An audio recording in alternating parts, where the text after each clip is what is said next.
तो hello student, welcome back to my new video.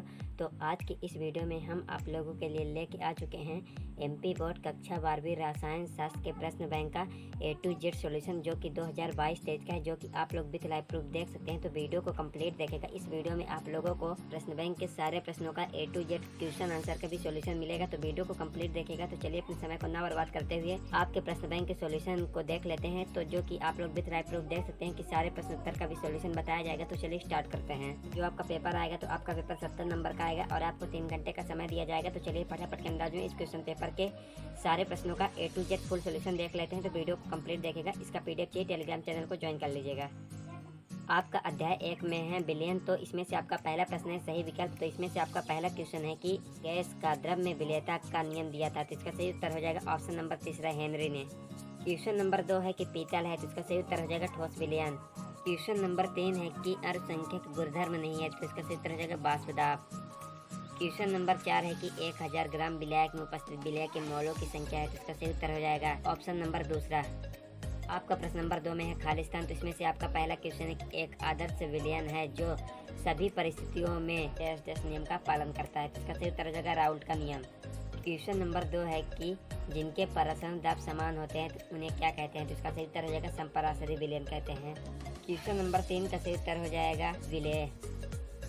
Question number 4 का सही उत्तर हो जाएगा संतृप्त। क्वेश्चन नंबर 5 का सही उत्तर हो जाएगा विलायक। आपसे प्रश्न नंबर 3 में अब सहजोरी पूछी गई। तो चलिए इसके उत्तर को देख लेते हैं। तो इसमें से पहले का सही उत्तर हो जाएगा ऑप्शन नंबर 4, दूसरे का हो जाएगा ऑप्शन नंबर 5, तीसरे का हो जाएगा ऑप्शन नंबर 2, चौथे का हो जाएगा ऑप्शन नंबर 1, पाँचवें का हो जाएगा ऑप्शन नंबर 3। तो चलिए अब आपके प्रश्न नंबर 4 के उत्तर को देख लेते हैं। तो किसी भी प्रकार का डाउट होगा तो कमेंट बॉक्स में कमेंट कीजिएगा। तो आपका प्रश्न नंबर 4 में है एक शब्द एक वाक्य में उत्तर। तो इसमें से आपका पहला क्वेश्चन है कि विलयन में विलय की मात्रा कम होने पर विलयन कहलाता है। तो इसका सही उत्तर हो जाएगा तनु विलयन। 2 में है कि 1 प्रति लीटर विलयन में विलय की ग्राम तुल्यांकों की संख्या कहलाती है। तो इसका सही उत्तर हो जाएगा तुल्यांक की चालकता। क्वेश्चन नंबर 3 में है कि जो विलय के करों की संख्या पर निर्भर करते हैं तो उन्हें क्या कहते हैं। तो इसका सही उत्तर हो जाएगा आनुषंगिक गुणधर्म कहते हैं। 4 का सही उत्तर हो जाएगा मोल प्रभास। क्वेश्चन नंबर 5 का सही उत्तर हो जाएगा संपरासरी विलयन। तो आप लोगों ने 1 नंबर वाले सारे प्रश्नों के उत्तर को देख लिए हैं। तो चलिए अब आपके क्वेश्चन आंसर के सॉल्यूशन को देख लेते हैं समय को ना बर्बाद करते हुए।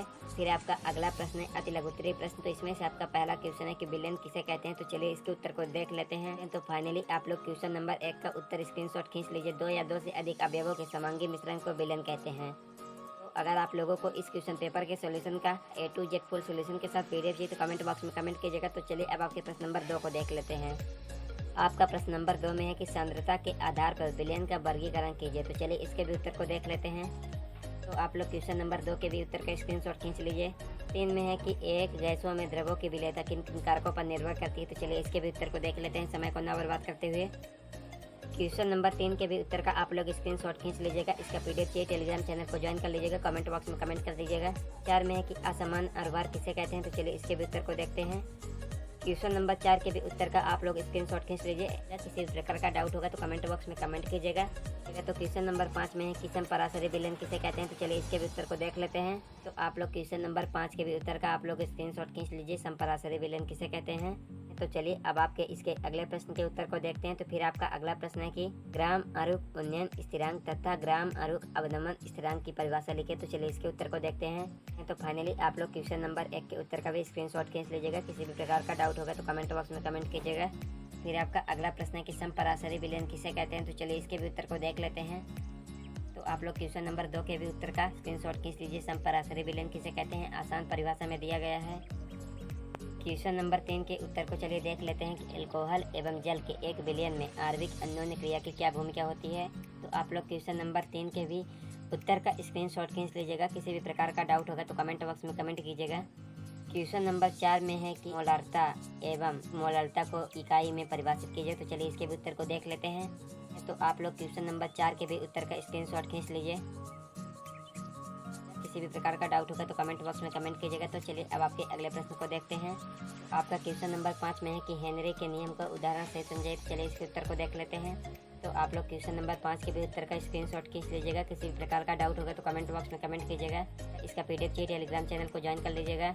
तो फिर आपका क्वेश्चन नंबर 6 का उत्तर है कि अनुसंख्यक गुणधर्म को परिभाषित कीजिए 4 उदाहरण के साथ। तो आप लोग क्वेश्चन नंबर 6 के भी उत्तर का आप लोग स्क्रीनशॉट खींच लीजिए। तो चलिए अब आपके अगले प्रश्न को देख लेते हैं कि आपका अगला प्रश्न क्या है। तो आपका question number 7, question number 8, question number 9 में आपसे सवाल पूछा गया। तो आप लोग इसके उत्तर को अपनी परीक्षा अध्ययन अपनी गाइड से सॉल्व कर लीजिएगा। अगर इसका सॉल्यूशन नहीं मिलेगा तो कमेंट बॉक्स में कमेंट कर दीजिएगा, तो मैं आपको अगले वीडियो में इसका भी सॉल्यूशन उपलब्ध करा दूंगा।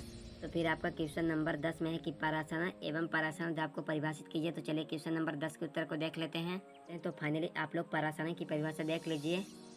अगली परिभाषा आती है परासना दाब की। तो आप लोग इसके भी उत्तर को देख लीजिए। तो आप लोग क्वेश्चन नंबर 11 के भी उत्तर का आप लोग स्क्रीनशॉट खींच लीजिएगा, और अगर किसी भी प्रकार का डाउट होगा तो कमेंट बॉक्स में कमेंट कीजिएगा। तो आप लोग क्वेश्चन नंबर 12 के भी उत्तर का आप लोग स्क्रीनशॉट खींच लीजिए। तो आप लोग क्वेश्चन नंबर 13 के भी उत्तर को देख लीजिए कि अल्प पराशरी विलयन किसे कहते हैं, और अति पराशरी विलयन की भी परिभाषा देख लीजिए। इसके स्क्रीनशॉट खींच लीजिएगा। किसी भी प्रकार का डाउट होगा तो कमेंट बॉक्स में कमेंट कीजिएगा। इसका PDF टेलीग्राम चैनल में आप लोगों को फ्री ऑफ कॉस्ट उपलब्ध कराया गया है, तो आप लोग टेलीग्राम चैनल को जरूर ज्वाइन कर लीजिएगा। तो आपका क्वेश्चन नंबर 14 के उत्तर का आप लोग स्क्रीनशॉट खींच लीजिएगा। तो फिर आपका क्वेश्चन नंबर 15 में पूछा गया था कि मोल प्रभात की परिभाषा। तो आप लोग क्वेश्चन नंबर 15 के भी उत्तर का स्क्रीनशॉट खींच लीजिए। तो आपका अगला प्रश्न है दीर्घ उत्तरीय प्रश्न। इसमें से आपका पहला क्वेश्चन है कि राउल्ट का वाष्प दाब अवनमन नियम लिखिए और राउल्ट के नियम की सीमाएं लिखिए। तो चलिए इसके भी उत्तर को फटाफट के अंदाज में देख लेते हैं। तो आप लोग क्वेश्चन नंबर 1 के उत्तर का भी स्क्रीनशॉट खींच लीजिए।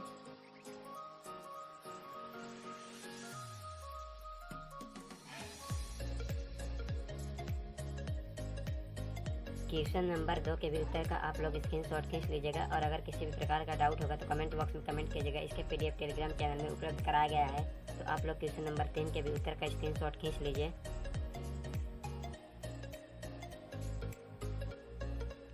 तो चलिए अब देख लेते हैं कि आपका अगला प्रश्न क्या है। फाइनली आपका क्वेश्चन नंबर 4 में भी आपसे सवाल पूछा गया। तो आप लोग सवाल वाले सारे प्रश्नों के उत्तर को सॉल्व कर लीजिएगा। तो आपका क्वेश्चन नंबर 5 में है कि ठोस के द्रव में विलेयता को प्रभावित करने वाले कारकों का वर्णन कीजिए। तो चलिए इसके उत्तर को देख लेते हैं। तो फाइनली आप लोग क्वेश्चन नंबर 5 के भी उत्तर का स्क्रीनशॉट खींच लीजिए। ठोसों के द्रवों में विलेयता को प्रभावित करने वाले कारक।